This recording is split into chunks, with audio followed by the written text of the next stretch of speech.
Now, Sports Talk with Broads. Here's Hunter Brody.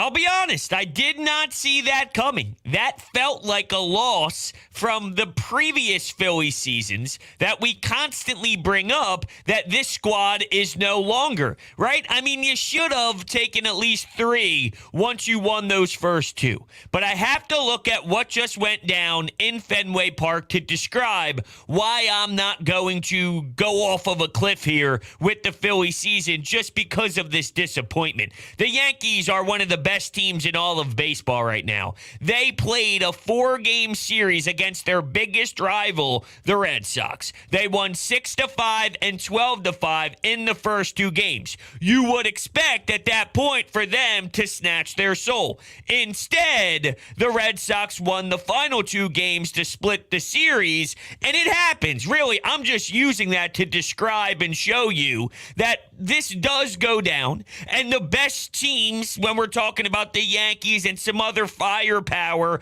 throughout Major League Baseball, it happens to them as well. So if it's going to happen to the top of the top, what do you think is going to happen to teams that are fighting for a wild card spot? It happens at a more rapid pace when that is the case. So yeah, it's not great and I'm not thrilled, but I also hear things being said that is definitely a little too obnoxious. The same people jumping for joy after the first 2 wins are the ones that are screaming that the ceiling is falling. Let's just relax a little bit. Not that it gets any easier going to Toronto while missing out on an Alec Bohm, which at this point, with the whole dislocated ring finger, it's a whole nother situation added to the players that are unvaccinated that can't be there for the rest of their team, for the teammates. And I'll get to more on JT Realmuto as we kind of discuss what happened in this 6-1 loss. But yeah, I mean, Aaron Nola leaked oil. That's reality of the situation. And he looked completely different when he was pitching out of the stretch compared to when he was in some rhythm. At the end of the day, though, I'm not pissed off fully with Nola. It wasn't his sharpest by any means, and it was it was There were some pitches that you would like to have back. Could you make the argument that Nick Castellanos out in right field should have robbed a home run? Maybe, but that robbed home run or the lack thereof is not the difference in this team winning or losing games. Winning or losing this game specifically, we know he's not the greatest in tracking balls, and you could see that when he's out in right field trying to track the fly ball, that it looked super awkward. It's hard for me to demand somebody to jump over a fence and leap and grab a baseball, but it definitely looked very reasonable in that situation that he was in. But anyway, that 1 home run isn't going to change what went down here. Rhys Hoskins hits a blast and stares down 2 in that first inning, and from there, your offense was basically useless. So it really is irrelevant when it's all said and done. The offense has been a bit quiet. We need more from them. Yes, you have shut out the Cardinals, but it's not a recipe for success. It's nice to squeeze out those type of wins, but we know this team is going to live or die based off of producing runs and getting people to round third base and touch home plate, and it's not happening at a consistent rate. Honestly, if you think about it, other than Kyle Schwarber and Rhys Hoskins home runs, you have an Alec Bohm here and there, do some things, put the ball in play, a sac fly. He did provide some home runs this series. Other than that, where are they getting their offense right now? It's just not enough. Nick Castellanos, this thing is getting ugly. I remember a month ago saying, all right, dude, it's time. That was a month ago, if not even longer than a month ago. What do I say now? It's wasted breath. Everybody knows, right? We fully have digested the fact that this is embarrassing and it's pathetic. And just like with Didi not hitting any home runs to this point, it's like, what are we going to do at this point? What do we do? I mean, it is what it is. How many more times am I going to start sweating profusely where my face is boiling and spit's flying out? Like, how many times am I going to do it? Nick Castellanos has absolutely sucked. It's been miserable.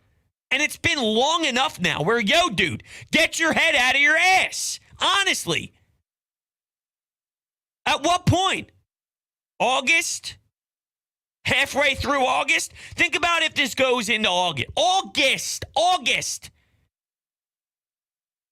I mean, better late than never, right? I'm hoping for it. I'm praying for it. No Gene, no Bryce, the dislocated finger, which, by the way, when Alec Bohm starts saying it's broken, it's broken.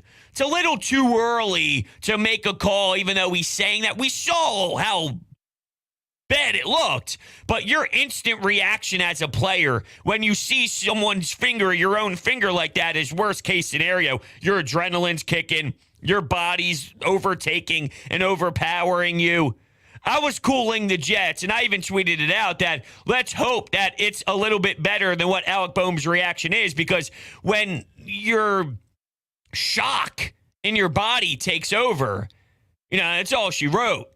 But that's not enough information to pick apart the incident and then have your full-on description of what happened. So I guess we'll get some more information. Rob Thompson didn't have everything in regards to what's next, but that is a massive positive compared to what we thought could have been the case with the worst case scenario, and we'll see what that means. But he's definitely been playing better offensively, showing good extension and power, and then defensively, he did have the hiccup in the ninth that Corey Knebel escaped, but he did snag some hits from Nola and Arenado as well in this series, so he's definitely in that better stage of Alec Bohm right now. And what does this mean with the finger injury? And whenever he does return, do you lose that mojo? Do you lose that confidence? How much of it is he battling through with pain? Not only from the physical standpoint, but also from the mental side of it too. It is not an easy task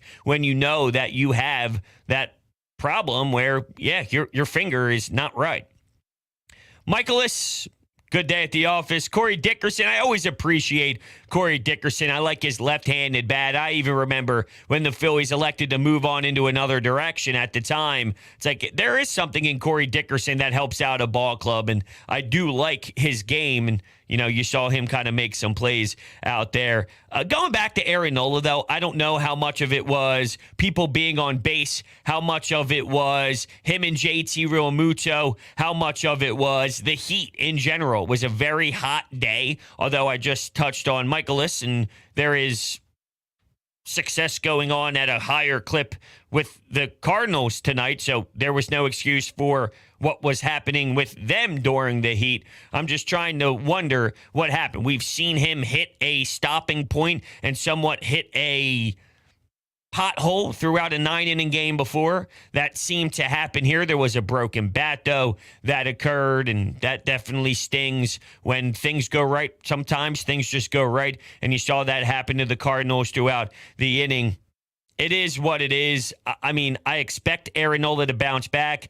This happens. Every starter has a bad time, a bad outing. Kyle Gibson had 2 in a row, and then he gives you 7. I'm not running out of optimism on this year's version of Aaron Nola. There's no reason why one start would make me automatically change the tracks that I'm on, the Aaron Nola train. I'm not moving, okay, just because this went down. I'm more devastated in the injury to Alec Bohm. Keep in mind how much that means, considering if you've been listening to me for quite some time, I have my thoughts on him, but I also do give him the praise and the props that he does deserve when he does play really good baseball. And now we're seeing him take strides in the right direction more than he ever has in his tenure so far. So for it to occur right now, it's definitely devastating because of the other players I noted that is not available at the moment. Bilotti is going to start with another bullpen game in Toronto in this quick 2-game set. What did I say yesterday when breaking down that puppy? Sometimes when you're the manager, it's like, okay, when do we get Nelson out? When do we get Familia out? When do we get... Who else was in there? Bilotti was thrown in there. There was one other one. Sanchez. Do we keep him in one more batter? Do we start the inning fresh with the next guy? This and that. It's just the the toxicness of all those moves compared to throwing out a real starter. It's like, okay, let him do his work. Let him do his magic. Let him operate today. Let him go about business. He will dictate when we make the decisions. When it's a bullpen game, not that it's impossible to win bullpen games. Trust me, it's 2022, and teams do utilize this. So it is something that you can win games with. I feel it comes back to bite you around. And we just saw it happen yesterday. It's unfortunate, but that's where you are. So no JT, no Bohm, but now you also have the dislocated finger, Nola, who was not going to start anyway, and Kyle Gibson, which they did do some shuffling around. If I'm going to be 100% honest with everybody, I despised what JT Realmuto said after the game. Media members were in the clubhouse, in the locker room afterwards, asking him questions about his decision and whatnot. And I'm not a political guy. I don't care about your opinions on politics. I don't care if you're a Trump guy, anti-Trump, pro-Trump. I just don't care. I don't care about politics. It's not something that I'm passionate about, and I don't give a damn about what anybody feels about the economy or money or this or that. I don't care. It's not something I care about. So this is 0% political. I hated the smile on his face. I hated the tone that it was delivered with. I just hated everything about it. It came off smug, and for a guy that has sucked all year long, for him to have the approach of, I don't care what Canada tells me to do, and I hated everything about his response. I don't care about losing $300,000. They're not going to tell me what to. It's a loser mentality. It's just the way he said it, the look on his face, his body language, the smugness, loser mentality out of JT Realmuto, just loser energy. And yeah, you know what? There were some reactions in my body that I definitely despise. I hated it. I hated every word he said. I hated the way he said it, and I just thought it was very unprofessional. So that's my opinion on what I heard out of JT Realmuto. Whether you like it or not, truthfully, I don't care at all. I'm just here to tell you the way that I feel, and it pissed me off. It pissed me off. 856-442-9805. The phone lines are starting to buzz. You can call in so I can hear your thoughts on this game and this series split as a whole. Before we do that, though, look, injuries happen, and when they do, you need someone who is going to fight for the justice you deserve, and that's my friend Zach Green at the Javerbaum Law Firm. Zach Green is an experienced personal injury attorney who will personally handle your case if you or a loved one have been injured in a car accident, slip and fall, or if you've been the victim of medical malpractice. Consultations are always free, and he can be reached at 609-790-3895. Zach grew up in the Philadelphia area and has a deep understanding of the personality of its sports fans. He's a 4-for-4 guy who will stand up for your rights and fight for you. When you are hurt, you need a lawyer that is not afraid to go toe-to-toe with the insurance companies to get you the compensation you deserve. If you've been hurt, call Zach at 609-790-3895 or email him at zgreen@lawjw.com. His website, the link is down below in the description. And by the way, going to Toronto is not something that this team is going to have to deal with, obviously, unless it ends up being a World Series matchup when we talk about the postseason and whatnot in a very hypothetical world. So I'm not going to waste energy on the big picture approach with it. I'm just telling you how it is, which is I hated it. Hated it. So with that, we'll go to the phones and bring in our first caller. Hello, welcome in to the show. Hello. Hey, man. So first, can I ask two questions? Yeah, am I on speaker though or something? Because it's definitely very echoey. Oh, I'm in an echoey place. Yeah, it's very echoey. But what do you got? What did Realmuto say? So basically, after the game, he said that he's not going to allow other countries to tell him what to do, and he's a healthy man, so he doesn't feel the need to get vaccinated, and it doesn't matter if he's going to lose $300,000 and not get paid because he doesn't value that. Not that, it is what it is, but. Yeah, that goes along with what I'm saying, though. Like, Castellanos, Realmuto, Gregorius, let's really to wake up. Throughout this, like, I don't know, like, I guess you could say, like, late first half, like, even though the offense has been great, it's like Schwarber and Hoskins can't do it for everyone every night, like those three guys need to step up. Like Stott, I understand Stott and Bohm, like they're still young, they can figure it out. I understand their positions, but those three They're being paid so much, man. Yeah, they are getting paid, and I appreciate your phone call. I'm going to have to let you go just because it is a little more difficult to hear than than we need for proper discussion. But in regards to those three guys, I mean, there's just no doubt about it. One thing I will say, though, that I saw with some of these comments and tweets and whatnot after the game, it's like, this team's offense blows, they're awful. It's like they go through games. This is what happens when you live and die with your offense. When you go down with an offense being your A+ and why you win games, and then when you lose games, it's because they go sour for that night. You're going to have games where you put up 10 runs, 9 runs, 8 runs, and you win.